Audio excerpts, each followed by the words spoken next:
Ignition sequence on. 6, 5, 4, 3, 2, 1, 0. All engine running. Liftoff. We have liftoff. Hi guys, I'm Rochelle Humes and this is Ladies Who Launch. Each episode will dive into the journeys of aspirational women who started from scratch and built their dreams into thriving empires. These are the founders, the risk takers, the go-getters that are changing the landscape and making their mark in the world of business. We're here to celebrate their wins, dive into their challenges and share the invaluable lessons they've learned along the way. Ladies Who Launch is about sharing the inspiring stories that could empower you to take your own leap. So get ready to be uplifted by the resilience, creativity, and unstoppable determination of today's most extraordinary women. This is your girls group chat for business and beyond.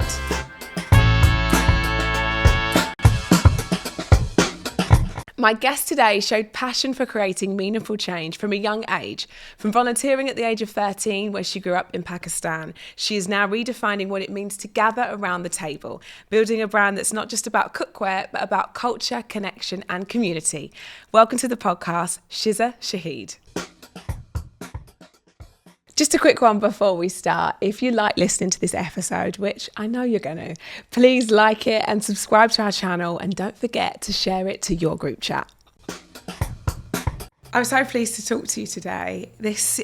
I'm so interested in your story and your story is so brilliant, so colourful and there's so much to tell, which is so important. This is exactly why we're here.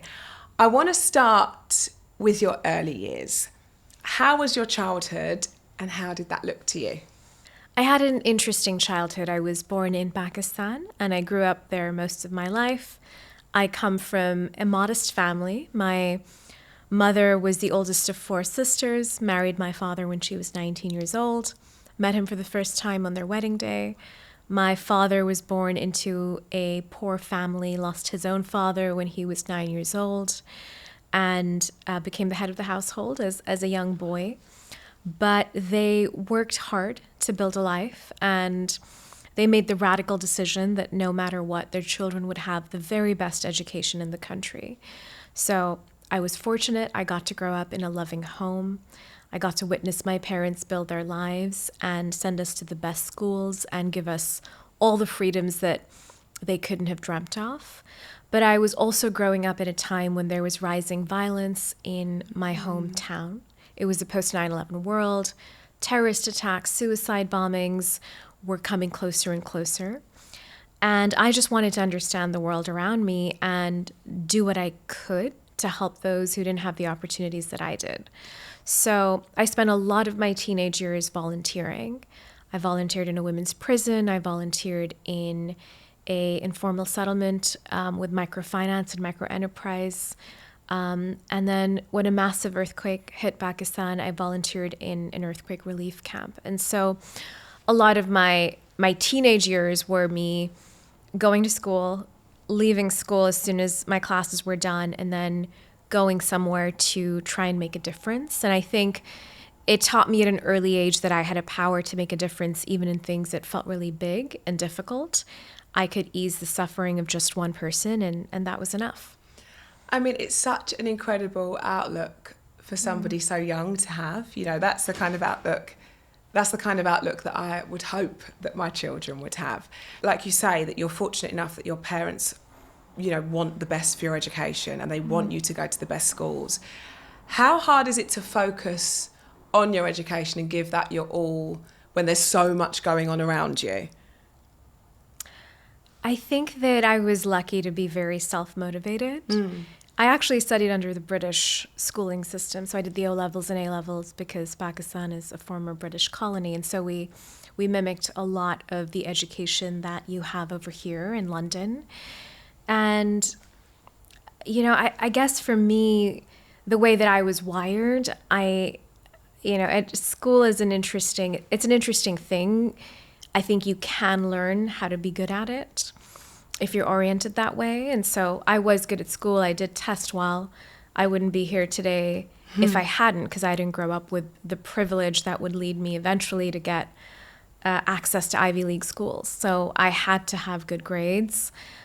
But it didn't take up a lot of my time. And I think very quickly I learned what it felt like to be doing something real versus something in school. And that even though I was young, that didn't mean that my world had to exist within just school or just home or just activities. I was a person existing in the world, and I could make a difference. And I think you see this a lot with, young girls who, and boys, whether it's, someone like Greta Thunberg, who did make a difference at 12, 13, 14. And I think as parents, especially in the West, often there is a sense of wanting to protect your children and just keep them in school and not let them go out in the world and see things that are difficult. But I'm very grateful that I got to see the real world when I was young, because it taught me that I could do things that were real and that mattered. You're so right. That's definitely the outlook, isn't it? You kind of, it's that sort of, I suppose it's a bit of a sheltered upbringing, isn't it? When actually there is so much going on in the world and so much that we should be exposed to, because we shouldn't be ignorant, right? And I think that it's so interesting that you had such drive at a young age, and your drive was to help others, and that's kind of how your story is continued, right? Which is so special. You then went on to get a full scholarship at Stanford University, which is like the dream, isn't it? That's like the pinnacle. Do you think that's where you were exposed to such entrepreneurship, or do you think that was always instilled in you? A little bit of both. I had never seen a female entrepreneur growing up. There wasn't a startup ecosystem in Islamabad. It was a town that was largely government and nonprofit. So I didn't see women raising money and building businesses, and therefore I never considered that I could be a founder, be a CEO. But I was entrepreneurial from day one. I was starting summer camps for girls and programs for women and fundraising and organizing protests and activation. So I was this drive within me to create something, to see something wrong in the world and believe that it was my business to make it better. That was there. What I didn't have were the financing structures and the access to markets that it would take to then build a business. And I do think at Stanford, I was surrounded by that. Everyone wanted to build a business. And so it allowed me to take that innate entrepreneurial drive to the next level. Right. And when you were saying like you didn't have any female entrepreneurs around, which is like a lot of women, right? Did you, when you realised that you did have that and you did have that drive, and I suppose then it had less of a title, right? It was like you're just being fearless and you're out there doing the things that everybody wished they had the courage to do. Was that welcomed? Was that supported? Or did you were you ever met with a bit of resistance? I don't expect an equal playing field, right? I think that for me, I know that I know where I was born, I know where I come from. And I know that so many women and girls around me don't even get to pursue higher education or build a career. And so I walked into life expecting things to be hard, and they were hard. And yes, there are people around me who have raised capital for, far worse ideas with far worse pitches with so much ease. Absolutely. But for me, I don't dwell on that. For me, it's about doing the very best that I can and fighting whatever obstacles are in my way. And if I get that right, then maybe it's easier for the next Pakistani immigrant woman who builds a business. But I don't expect the playing field to be even today. And I try not to let that stop me. Yeah. And almost, I suppose, that becomes the fire in you, right? That's the fire that set alight when you're aware that it's not an equal playing field. That becomes your why, and that becomes your reason to a degree. I think so. It was hard for us to raise money, but that in the early days, until our numbers showed a story that was hard to deny. But that meant that we built our business in a more efficient and scrappy way, right? And so you take those obstacles and you turn them into opportunities, and you do that over and over again. And that's just the name of the game. Absolutely that. I want to touch on the Malala Foundation. For those that aren't aware, what was the driving force behind that? The driving force behind the Malala Fund was Malala's desire to help girls around the world get access to an education and to make the path easier for other girls. I had met Malala when she was just 11 years old. Wow. During my work in Pakistan with women and girls. And I was with her and her family after the horrendous attack by the Taliban. And when we decided to start an organization to help other girls access an education, access opportunities, they asked me to lead it. So I quit my job at the time, moved to New York City, and became the co-founder and founding CEO, and had the privilege of building that organization in the early days, witnessing her courage and witnessing really the whole world become aware of what girls were going through and how they could make a difference. I suppose take such a risk, like you say, leave your job, you go to New York, it's a big risk, but the reward must be so much greater than that risk. It can be. You can also fail. The reward is not guaranteed. I think for me, as I was processing this shift in my path, I remember having this conversation with a friend of mine at the time, and he said, "What is the worst that can happen?" And he made me articulate it. And I said, well, I could fail. Nobody maybe believes in us. It's one thing to be inspired by a story. It's another thing to believe in an organization. And he said, okay, so will you not have a home? Will you have to sleep on the streets? And I said, well, no, my parents would welcome me back to Pakistan. I could live with them. And he said, okay, so would you still have, your college degree? I said, yeah, I'll have a Stanford education. He said, and you'd still, have spent a year at McKinsey and tried to start something and failed, but met some great people along the way. I said, yep, that sounds about right. And so he said, so your worst case is so many people's best case, right? Yeah. You're not actually at risk of dying or starving or not having your basic necessities met. And I think that reframing for me was really powerful, and it's something I try and revert to today when I'm scared, which is, what is the actual risk? Right. Because of course the brain has evolved to keep us safe, but so much of that anxiety and fear we now apply to, what will people think? Will this be a setback? Will I lose a little money, right? Those things are very different from, am I going to be eaten by a lion in the jungle? But we're applying that same fear to both. You're so right. And I was watching something the other day, and they were using an example of doing everything in reverse. Mm-hmm. So what happens if I don't do it? There's certain things that you're nervous for. Say today, for example, we're in an interview, but okay, this could be great, and we could speak to lots of women, and they are all the pros. But what happens if I don't do it? Mm-hmm. Okay, I miss an opportunity, and I now try to sort of level things with that kind of outlook and reframe everything in that way, that actually sometimes you need to do that to kind of give you that spark to jump ahead, right? Yeah, absolutely. I want to talk about the concept of our place, because what you have achieved is just, it's something phenomenal. The way the always pan has become a staple in so many kitchens. And you really do have a place in every home, which, as I was kind of researching into you and the story, that was the intent, right? Where did the idea initially come from? I'm an immigrant, my husband's an immigrant, and we always say we literally found our place by cooking food and having people come to our dinner table. If you come into our home today, you'll see this enormous dinner table. It's just the two of us who live there, and we can fit 16 people around the table.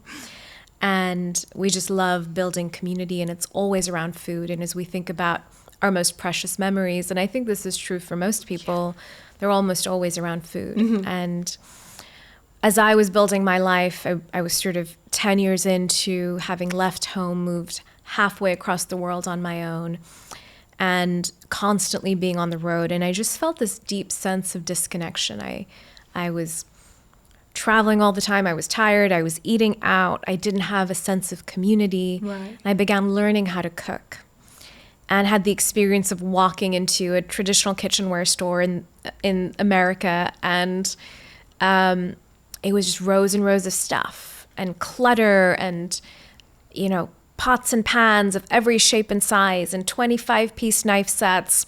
And I didn't know what anything was for and why I needed it. I had grown up with 2 pots, a round one for curries and a flat one for flatbreads. And it just felt like there wasn't a brand that was designing for how we're living and cooking today. And that meant streamlined design. We don't have room for clutter. It meant beautiful design, because if I'm hiding my pots and pans and air fryers in the back of my cabinet because they're ugly, then I'm less likely to cook. And it also meant clean and healthy design. The more I researched into this category, the more I realized most nonstick pans are still made with Teflon or forever chemicals. This is a microplastic. It's something that lives in the water, in the soil, in your body forever. It builds up, it bioaccumulates. It's linked to everything from fertility challenges to gut microbiome disruption. It's horrible for the environment. And so I wanted to create products that were safe, that were healthy, that were beautiful, and that were actually designed for how we live and cook today. I mean, it's so, when you explain it, it makes everything about it makes perfect sense. And it's so wild to me that before that point it didn't exist. Like, that I can't think from the top of my head like a go-to brand to, you know, there was such a massive gap to fill, and obviously the results speak for themselves. You started with an idea, and what I love is kind of turning that little seed of an idea into an empire, which you have done. But I know that that is a massive undertaking. What was your first step? I'm always so interested in how our place, I mean, you'd have to be living on Mars to not have heard of it. But what was your first step into making it what it is today?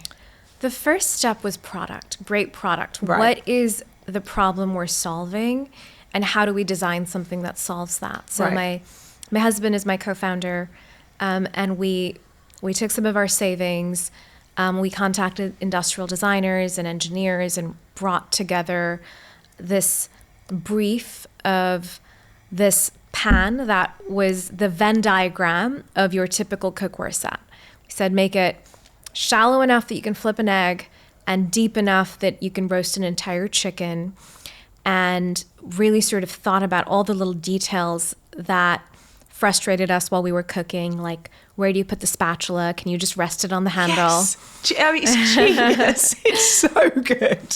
And we just began sketching and designing and prototyping. And that first product took about 2 years to design. Wow.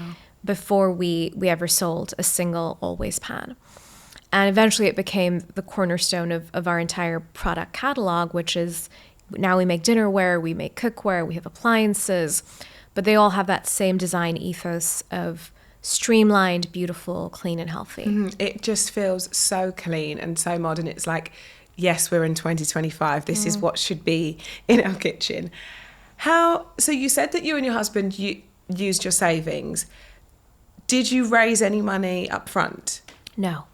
Wow. We didn't raise up front. We did raise eventually once we had the product and that first design, and we'd found the right place to make it, and we had the brand. That's when we first went out to raise, and nobody wanted to invest. It was... Stop. Well, he's laughing now. well. Smiling. You know, and blessing in disguise, but, you know, over 100 investors said no. And eventually we were able to raise a little bit of capital. You know, we were raising at a time when e-commerce was out of favor. You'd had sort of this first generation of e-commerce brands that we all know that, you know, raised a lot of money, were never profitable. And we were coming off the crash Right. of those investments that never really made sense. They were always operating over the idea of eventual profitability, but they weren't actually being held to a rigorous standard. It was a lot of hype. It was a lot of insiders funding insiders, and that crashed. And then we were building an e-commerce brand at the time. Now we're, of course, omni-channel, and we're in Selfridges and Harrods and Liberty, but at the time it was starting out as direct-to-consumer only. And so we were coming off that wave. We were outsiders to the venture ecosystem in general, which is a ecosystem that doesn't fund many women, let alone women of color. And we got a lot of rejections. And we were able to eventually raise a little bit of capital, which gave us enough to get that first inventory, hire 3 or 4 people, and just get up and running. Right. And when you keep getting no when you're trying to raise money, was it hard for you to see ahead, or was it something that you just were like, okay, on to the next one, on to the next one? Or did it knock you at all at the time? It's very hard to hear now, absolutely. And it makes you wonder, are you doing the right thing? Are you taking a very big risk? Is it the wrong risk to be taking? Well, all of these people, they must know something. They have all this money, right? And it's also confusing because you're seeing other people raise money so easily. And of course, it's human nature to compare with those who have it a little bit easier than the many who don't. And you think, well, what am I doing wrong? Is this unfair? And I think you've just got to really stay focused on your own path and one step in front of the next. And you really only need one, right, to say yes. And that is something in the startup ecosystem. You get one and other people follow, because a lot of people are not independent thinkers, especially investors. And so when one person says yes, then they think, I want in too. So, you've got to not weigh the no's too heavily and think, okay, I just need one, right? I need one to say yes. And which you will can open up the door. Right. And you can recalibrate and say, do I really need, if I thought I wanted to raise $4 million, could I do it with one? Could I do it with $500,000? Is there another path? And really not over attributing worth to raising money, because raising money is hard. It's a responsibility. It comes with strings attached. So if you don't need to raise money, don't raise money. We were building a product business. We had to buy inventory. And so we did need some amount of capital, but we made it as small as possible. And eventually we raised a lot more and were able to do that on better terms. And those partnerships are just so important, aren't they? I was discussing this actually with Jo Malone, and she was saying that it's like a marriage.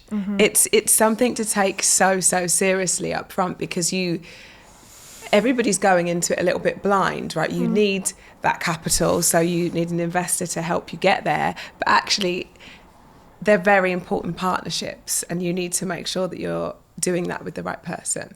Yes, and we have been lucky. We have great investors.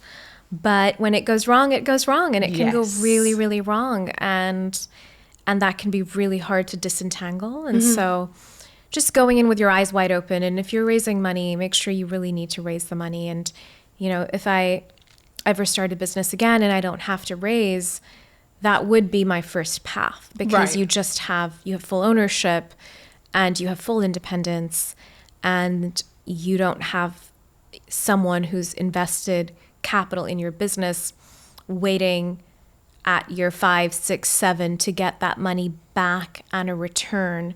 So you just have the ability to fully chart your own path. So if you're unable to raise capital, don't take it as a failure. Take it as a win. Because there'll be less pressure.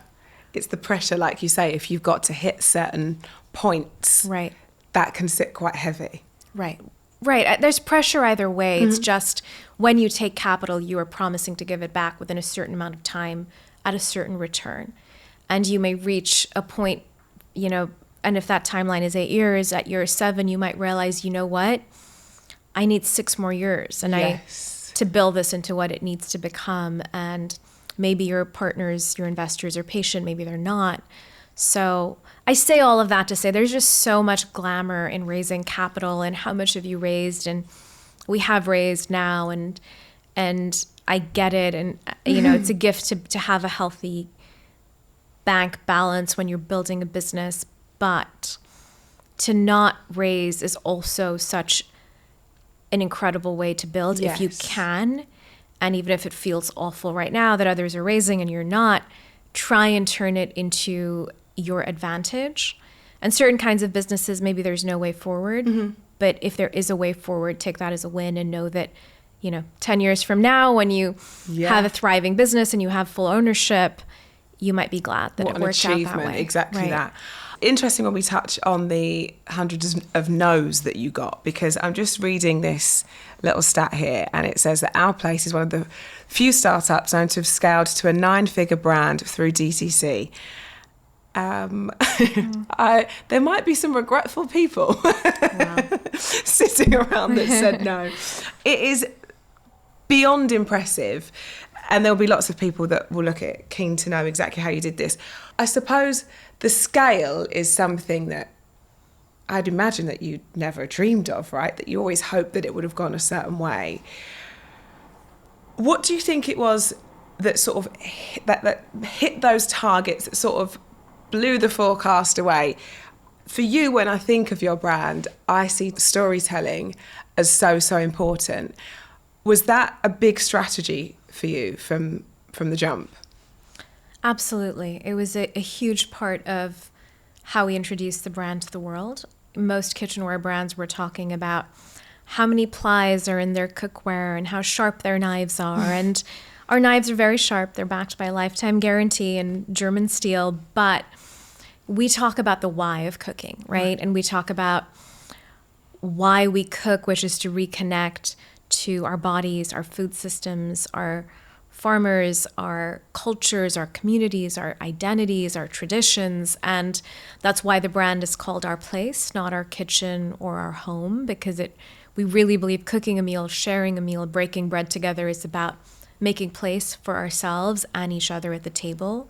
And so from the very first days we launched the brand, you can probably scroll to the beginning of our Instagram feed, we were showing food justice leaders in South Central LA in their homes, not homes in, the Hamptons with perfectly styled tables, but just families living real lives, working on important food justice issues, breaking bread together. And, from the earliest days, I would get comments saying, wow, that's the first time I've seen a luxury cookware brand launch with black and brown hands, right? There was just a sense of warmth and representation Realness. And inclusion and realness, and that, it wasn't these immaculate homes and these immaculate tables and these immaculate meals. And it was about the people in the community and the tradition, not about how sharp the knives were. Yeah.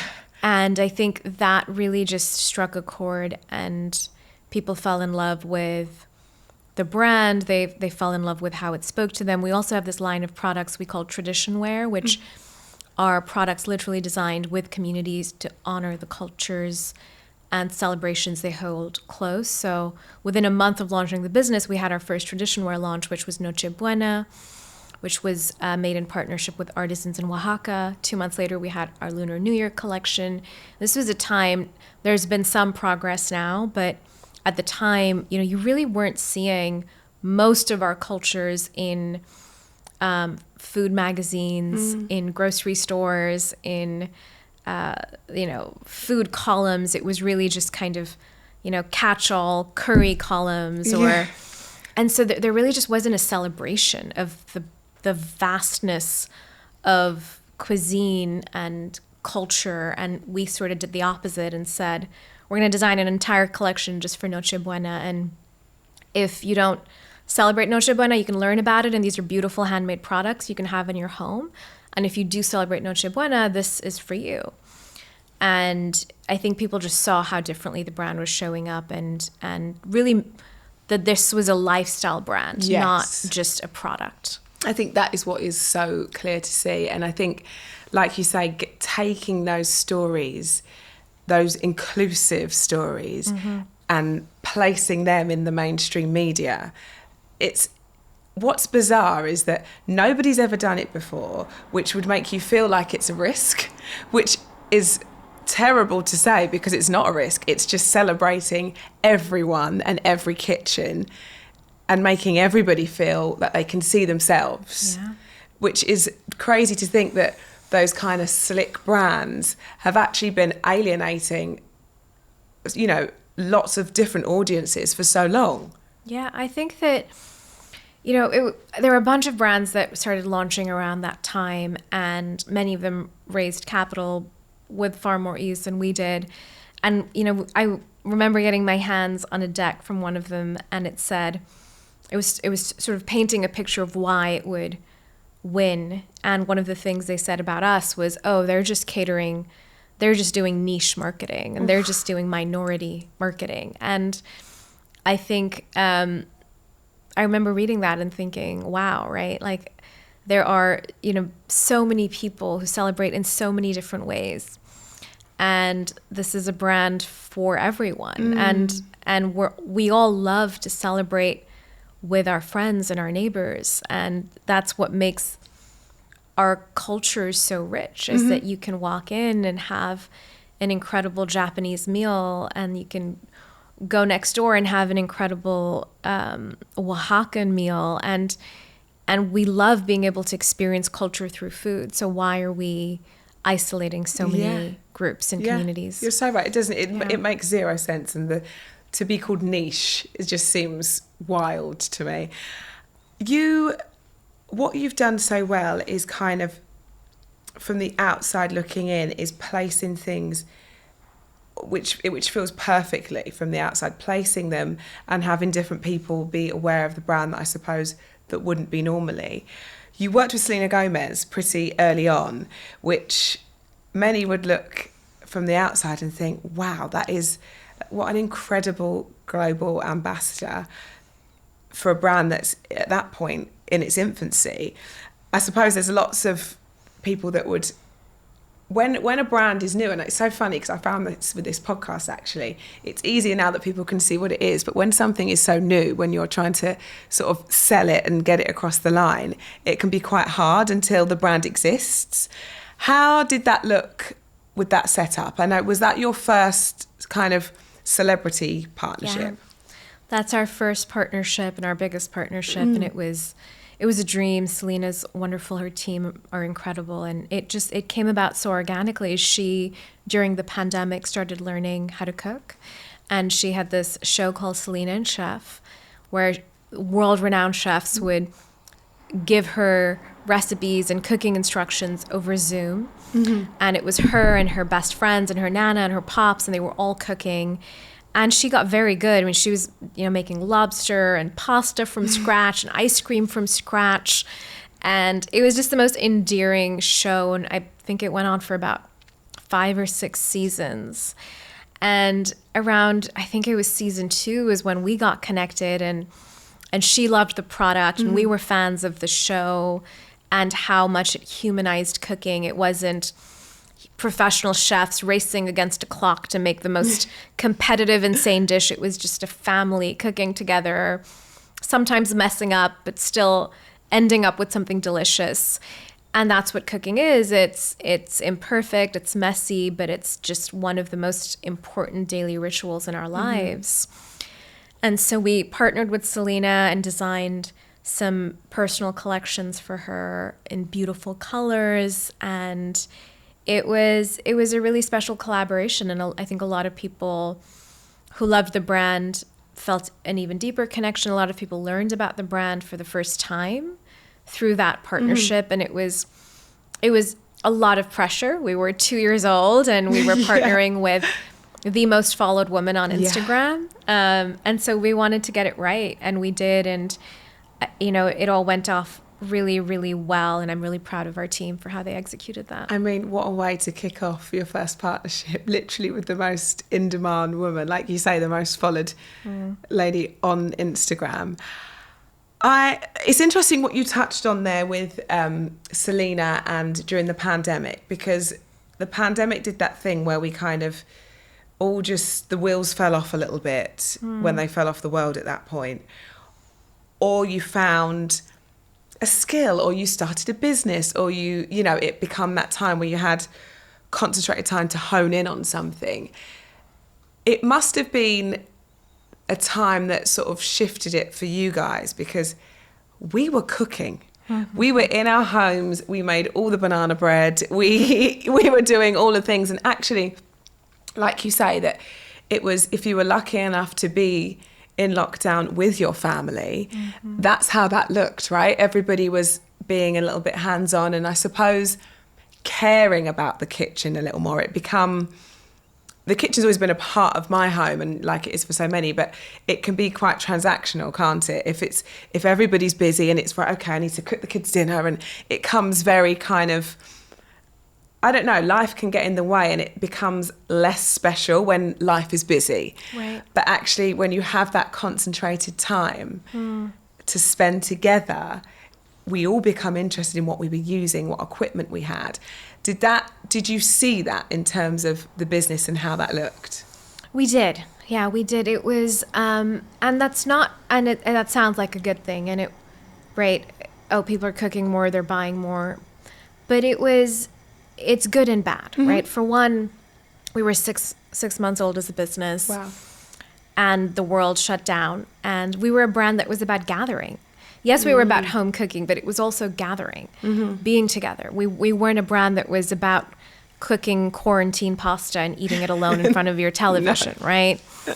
And so we had to pivot how we were speaking to things. We had to take care of our own team. We had to figure out how our supply chain was going to work with all these global restrictions, how our warehouse workers were going to stay safe. We had to figure out, as the business started to grow, were we going to be a remote company, or were we going to require everyone to be in LA, and when and how would they get there if they lived in New York and the country was shut down? And we sold out of as the demand grew, we hadn't forecasted it, and we sold out of our products for months. And so it was, there was a growth in demand, right? Which sounds like a good thing, and it can be, but it's not without its own complexity.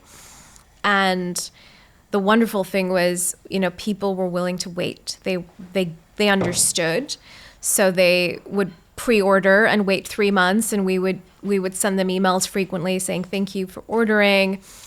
Your product's on its way. It's on the ocean right now." And we would do our best to keep people informed. But of course, as a brand, you want to serve people immediately. Yes. But they would get their stuff and they would post and say it was worth the wait. My always pan is here. My perfect pot is here. It was worth the wait. And so we were able to sort of build through that time. And I think a lot of people did learn to cook. I don't think it was a blip. It wasn't like, I learned to cook and now I'm going to go back to eating takeout all the time. Like, yeah, you're right. It was a habit shift where people realized it's not that hard. I find joy and creativity in it. My body feels healthier. I save money. I actually enjoy this. It becomes therapeutic right. as well. So I do think more people started cooking. And for us, the disruptions as a business, they're complicated, right? Even if it's a sudden temporary surge in demand, you can think of it as just a good thing, but now you don't know what your baseline is. So what are you going to forecast to the next year, right? So none of it is without complexity, and that's just kind of the nature of business, where the market will go up, it will go down. Timing does matter. It helps to get a little bit lucky with timing, but you've got to build a business that can withstand the highs and the lows. You know, the hot markets and the down markets, and the data shows that strong businesses are actually built when markets are hard. And so, as things shift for us, we always think about, okay, the hard times are when we're actually getting better. It's actually when we're getting more efficient, when we're trimming fat, when we're getting more focused and being more rigorous. And so we celebrate the good times, but also the hard times, and really try and use those more difficult times from a global economic perspective to get better and better. And one thing that I find interesting, because it can be hard for so many brands, particularly small brands, when they launch and then they, like you say, they have that burst in sudden growth, and it's like, okay, put your seatbelt on. What do we do? What do we do now? Here we go. But actually, when you, like you say, you sell out, and that's great, of course, because there's the demand, but then to keep up and to be able to fulfill those orders, because then there's not stock here and it's not on its way. How did you, it's quite an interesting thing to be able to keep the customer's attention, because then if you're not in stock for a certain period of time, and then people only check back so often, right? You've got to be able to keep them interested. How did you go about that? Or were you lucky that people just wanted what they couldn't have? Well, we allowed pre-orders. We were just very clear. We actually built all these experiences on our site to say, we are sold out. You are not going to get this product for a month. Because people will also they'll miss it, and then they'll email you later and say, where is it? And so we're like, we want to make sure you know you're not going to get this for a month. But we would also give visibility into, well, if you wait a month, we're probably going to then be sold out for 2 months, right? Because we're trying to chase into all of this demand. Yes. So ordering today and waiting a month is better than waiting a month and then waiting 2 months for it to ship. It's still the fastest way to get it is to order today versus waiting to come back. We were just trying to be very, very clear in our communication, and it wasn't as much of a whim. It was something that was very useful and people really wanted. But I do think that it's important to not get too excited if you get one viral product, right? Because there's two sides to that coin. Virality ends. Also, what's popular then becomes unpopular, right? It's sort of the media cycle. It's like you want to build up a celebrity, you want to take them down, you want to build them up, you want to take them down. And so what you need to build is a beloved and enduring brand. And what that is about is great product and great customer service. So for us, it was, once we realized that our approach to product design was something that people had been waiting for and that they felt as passionately about as we did, we knew we wanted to apply that to other products. And so we started working on other categories. We launched dinnerware. We went into the appliance category and launched the Wonder Oven, which is our air fryer toaster oven that is, as popular as our original Always Pan, right? Wow. So we were taking that same design approach to fix other challenges in the kitchen, in the home, and really just investing in great team, great culture, great product, great customer service, because that's not about virality. That's not about product, about, a trend, a moment. Yes. That's about trust, and that's about people actually genuinely needing the things you're making, trusting that you're going to make the best version of that. And so rather than just, trying to keep building hype around this one product, we were already very focused on building a brand that could make your experience of cooking better in every way. And were you, from the minute you launched, did you know that you were going to go into appliances, or had you thought that far ahead, or was that something that had evolved over time? We knew that we were going to be in the kitchen, and we knew that we would perhaps one day be outside of the kitchen as well. So that vision definitely existed. We launched the business with one style of glass, one style of plate, one style of bowl, and one pan. So we did launch with dinnerware and cookware.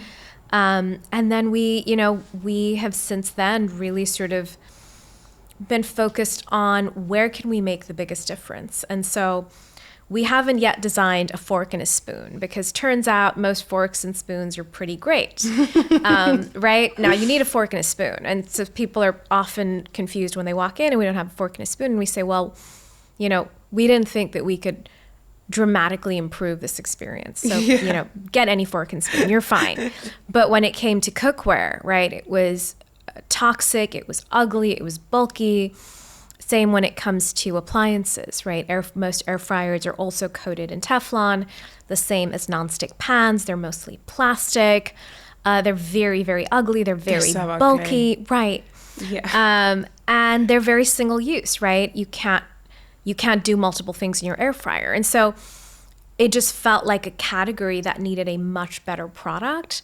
And so that's how we're choosing what we're entering. If we think there's pretty good products in that category, we're not coming in to make just one more just because we're in the kitchen.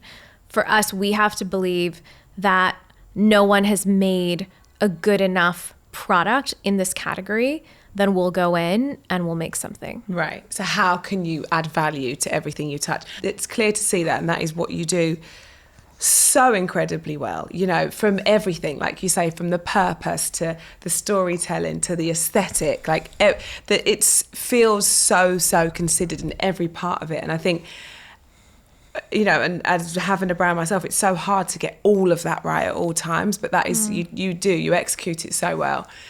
I want to talk about your role in our place. And obviously I can imagine that it's changed as, you know, as you start and the team is smaller to the team evolving.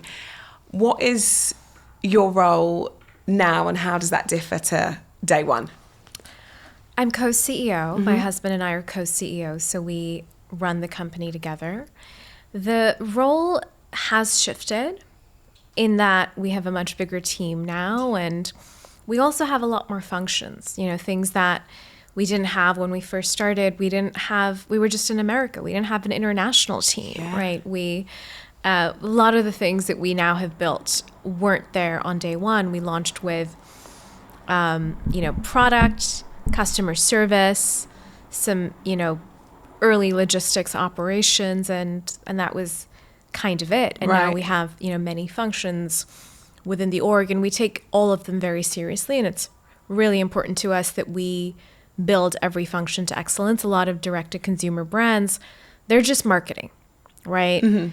For us, we are the opposite. We really see ourselves as great product, great customer service, and every part of the organization has to live up to its potential. So we're very obsessed with making sure that the foundation is very strong, and that starts with great team, great culture. A lot of my time is spent on that, making sure that we're hiring the best people and that we're empowering them to lead and to be their very best. But I'm also still very much in the weeds. I'm an entrepreneur. You can't turn that off. It's also our culture, you know. And I don't let anyone on the team just be doing strategy or just managing people, right? People have to be able to roll up their sleeves and do what's needed.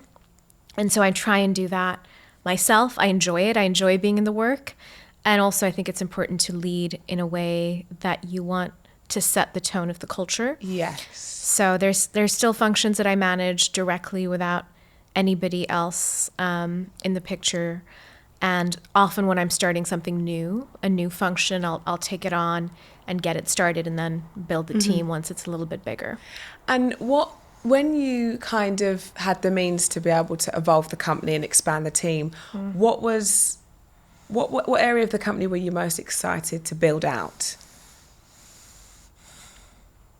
I think that there is this excitement every time you meet someone who just feels like the right puzzle piece for your company. And it doesn't, it's not necessarily just a function, because every function's important. It's when you meet, you know, we do so many interviews, and the more we know, the harder it becomes to hire. When we were first starting, it was, you know, we knew so much less that it was more easy to get wowed, you know, when you interviewed someone from that brand that you looked up to. And now we've just been in the work so deeply ourselves. But there's this incredible joy. I think of an org like a puzzle, and every person is this puzzle piece, and you write a job description and you put it out in the world and you interview 100 candidates.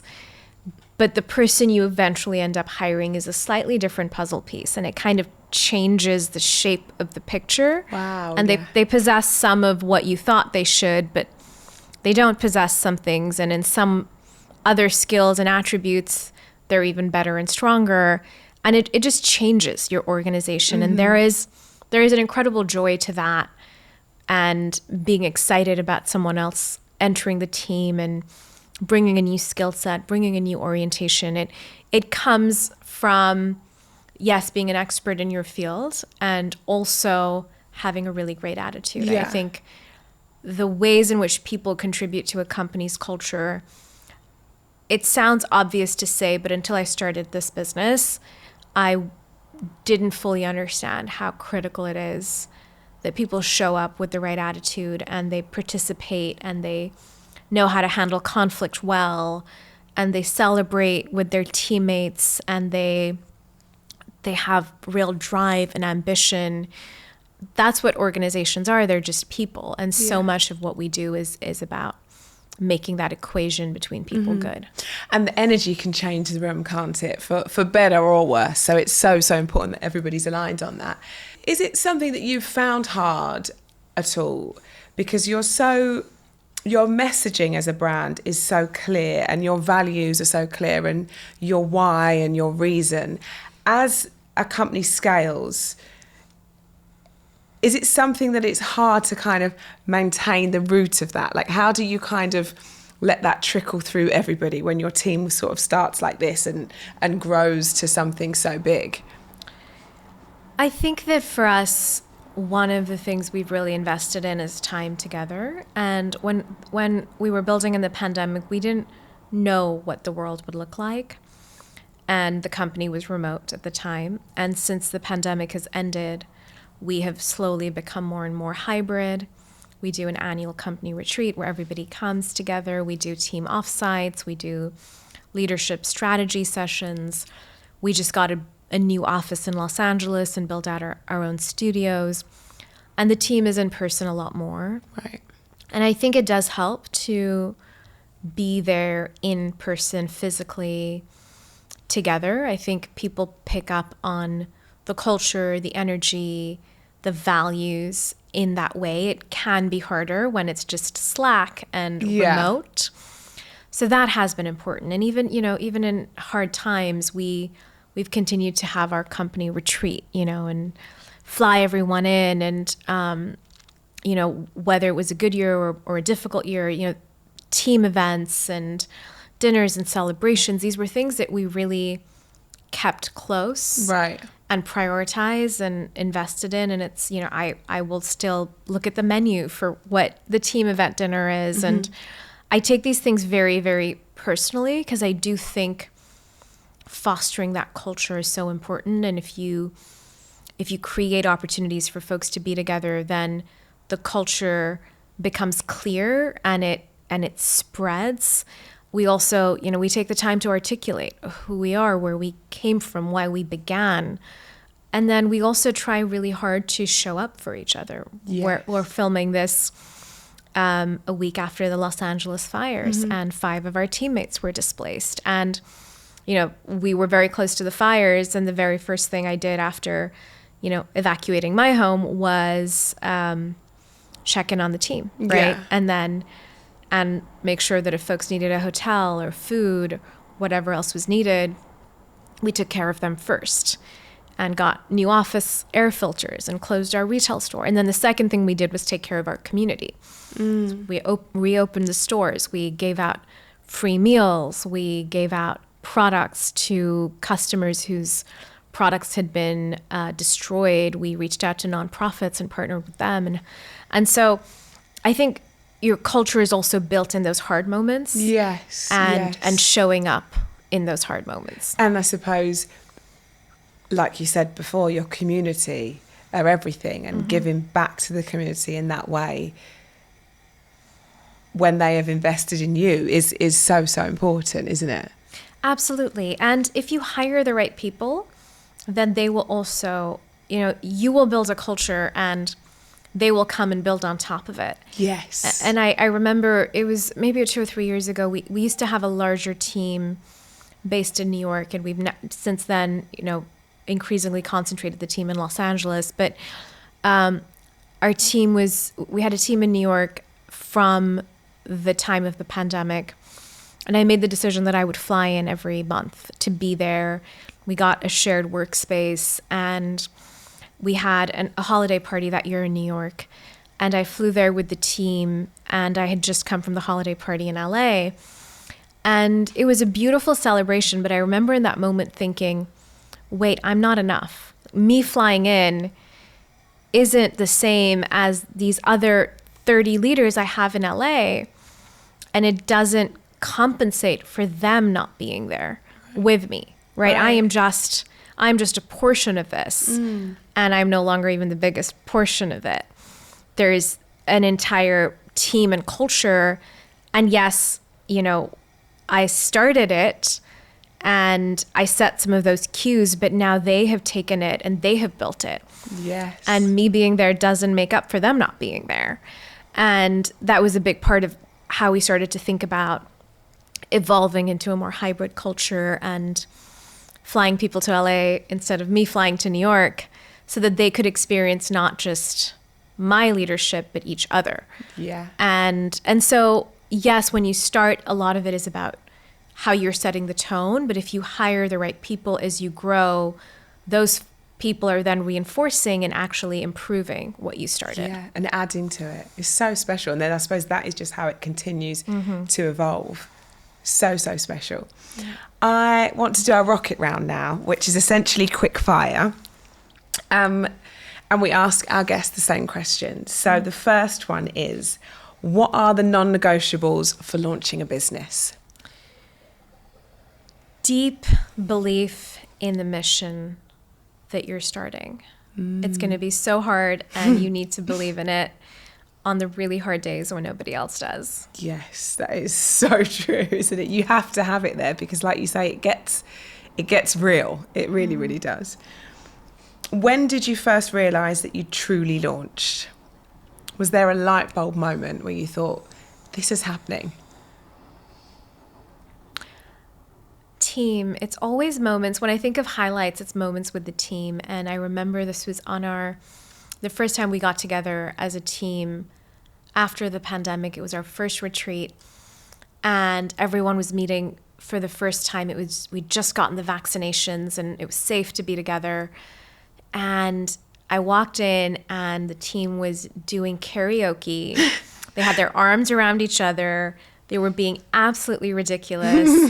And I thought, wow, this team feels comfortable being silly together. What we have here is special. Yes. And so for me, it's not, you know, being in David Beckham's documentary or doing a partnership with Selena Gomez or selling out to a 30,000 person wait list or, you know, blowing past our goals. I mean, those are incredible milestones. But when I think of, holy shit, we did this, it's almost always moments with the team. You're so right. All of that stuff is a nice to have and it's great, but of course the team is everything. What do people usually seek your advice or help for? I think a lot of my role is removing obstacles. So Right. It's, I need to do this. How do I make this happen? How do I make this happen quickly, easily? You know, the bigger you get, the more there's systems and processes, and we're very scrappy and very efficient. But even so, you know, it's, 10 people need to align on this because it impacts them. And so they come to me to say, this is important. How do I get it prioritized? Here's an obstacle. How do I remove that obstacle? Right, okay. What brand do you wish you had founded? I would love to found a brand in the athleisure category. Ooh, okay. And why is that? I think that there is still a gap in the clothing that exists for living life every day in an active and busy way. Yes. And still feeling stylish. Yeah, and not feeling like you've put your gym gear on, but you're not really going to the gym. Right, or you're Yeah. 16 years old and your leggings are ripped and it's a crop top and, you know, it just doesn't feel You're comfortable right. and elegant and yet Yeah. very easy. Yeah, And I there think is I'm- that one look, isn't there? Yeah. Yeah. And as someone currently wearing not denim jeans, I'm all about the comfort. They look fab. They do. You're onto something here. That's it. If you could choose one female figure as a mentor, past or present, who would it be? I think I would choose someone in entertainment. Okay. I think I would choose Rihanna. Oh, yes. Right? I think that she is just such a force in authentic leadership. Yes. And I hate the word unapologetically herself, because what does that mean? Of course she can be herself and not apologise for it. But she really is her. You don't feel that she's trying to turn anything on for anybody. Yeah. Sort of in any environment, she's the same, isn't she? She really is. And as someone who was raised in a culture where women have to be likable to survive, it's something that I've been working on shedding. And I think proximity to someone who is, as you said, so unapologetically herself would do me some good.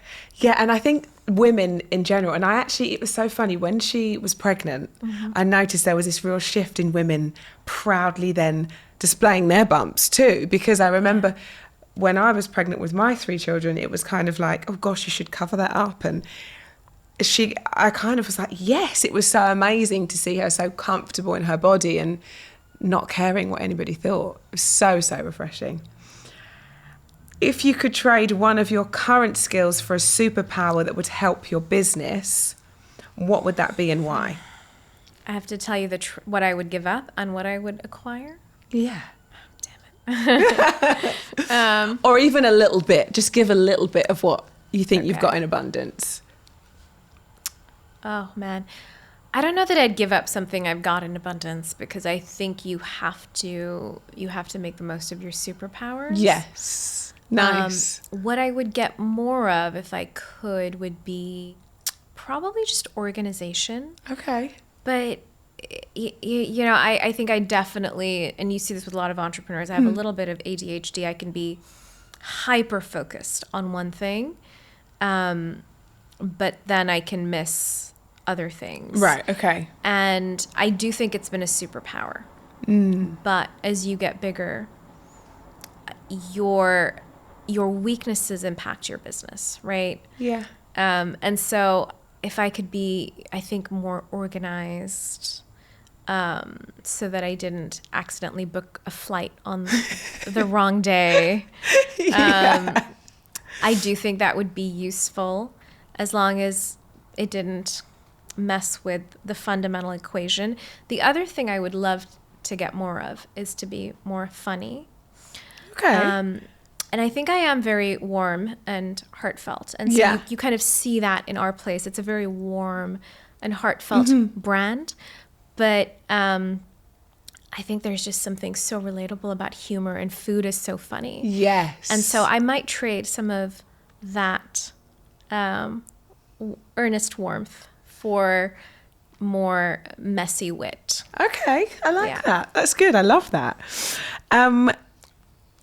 I also ask each guest to leave a tip, and I think when our listeners listen to this, what I want them to take away from each episode is something really tangible that they feel that they could use on their own journey, or if they're about to embark on a journey. What do you think is one piece of advice you would give to a lady looking to launch? My advice to a lady looking to launch is to choose progress over perfection. I think so many of us are perfectionists, and that can hold us back.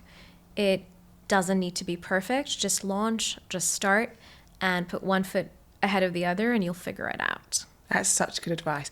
And I wonder, as women, why do you think it is that we do that we're so, and particularly now, we're so kind of cautious of putting something out there just in case it isn't quite right, and that kind of isn't quite right can hold you off forever, because there'll always be something when you look back and you can be so proud of something and it can have been a complete sellout or a complete success, but there'll always be something that you would have done slightly differently had you have waited a little longer. I think that we are taught that we need to be likable. And being likable means taking everyone's opinions into account. Do they think I'm pretty enough? Do they think I'm smart enough? Do they think my brand is good? When you're constantly thinking about what other people think, you can get paralyzed in trying to make it perfect. And so just reminding yourself it's going to be okay. Everybody doesn't need to like you. Everybody doesn't need to like it. It just needs to be true to who you are and serve your community. Yeah. And then you can figure it out from there. You're so right. One step at a time.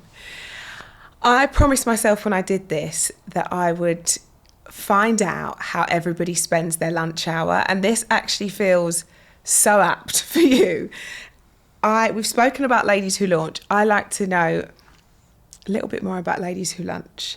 So I'm really keen to find out how each guest spends their lunch hour, what they do. Do they work the lunch? Do they sit down? Do they take time away from the office? And what is it you order? It really depends. And I wish I was the kind of person who could tell you I had the perfect lunchtime routine, but I don't. Sometimes it is almonds at my desk because I didn't have a moment. Sometimes it is takeout. Sometimes I cook something quick or pull out something I've meal prepped. Once a week, we have lunch together as a team every Tuesday. So that's something I always try and be there for. And I always try and block my calendar then so I can actually sit and be with the team. Yeah. And then the rest of it is just, it is what it is, you know? And it's not perfect, but we get through the day. Of course. And like you say, some days it's just, we need to get through this, and I haven't even had a second to think about lunch. On those Tuesdays where you do the team lunch, if you had kind of control of the menu and you were like, okay, this is what I think we should all eat today, what would be your go-to? My go-to would be some vegetables, like a nice salad with like a soft piece of grilled salmon. Ooh. And then we'd probably have some tofu for the vegetarians. And then I would end that with a green tea and then something sweet, because unless I eat something sweet, my brain does not know to stop eating. So That's me. It's like it needs to know, doesn't it? It It's like does we're know. finished. This is it, sealed off. Exactly. So something not too heavy, like a small piece of banana bread. Yeah. Would be great. That would be Yeah. good. Oh, I'm hungry now. I could eat a little banana bread.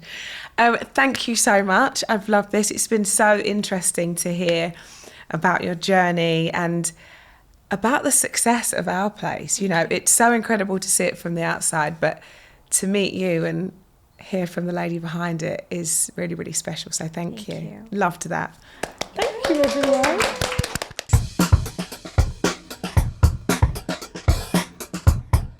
Don't forget to follow us on Apple and Spotify or wherever you get your podcasts to make sure you don't miss out, because next week we're going to be talking to another incredible lady who launched. Or if like me, you're a watcher, don't forget to follow us on YouTube and please like and subscribe.